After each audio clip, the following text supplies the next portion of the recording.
Yeah, old things don't have to go away in order to be useful, like me.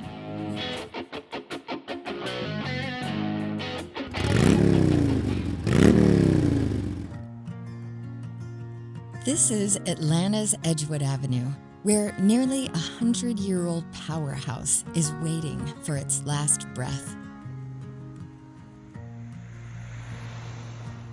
Today, we ride for a building that once lit up the city and now faces going dark forever. Built in 1926 by Georgia Railway and Power, this station once pushed electricity into downtown Atlanta. It's more than bricks. It's the heartbeat of a city learning how to shine. This structure is part of the Martin Luther King Jr. Landmark District. And in 1966, Georgia State University gave it a second life, housing their photography department.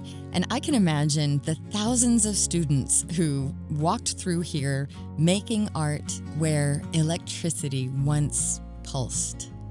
But now GSU has new plans. The building is set to be demolished, making way for a plaza for fraternity and sorority life.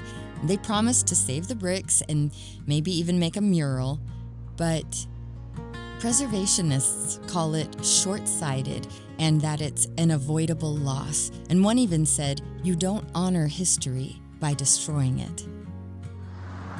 I really don't know anything about this building. You said it had significant power to Atlanta, correct? It was the reason why the city of Atlanta had power in the 1920s and 30s. And some of the reasons why we're even here today, sitting on campus like we are, is because of the people that got to benefit from that power. Yeah, you would think that if you own something, you try to upkeep it, right? Yeah. Like your bike, you might have an old bike, but you don't let it collect dust. You dust it off. You know, old things are valuable. Right? Yes. Yeah. Old So things are like valuable. You can still see the bones of it, the brickwork, the heavy arched windows. When you walk into a building, you feel different than when you are reading a story in a book or a textbook or hearing about history. But when you can actually walk where people walked and imagine yourself in that space, it hits different, it feels different, you remember it differently.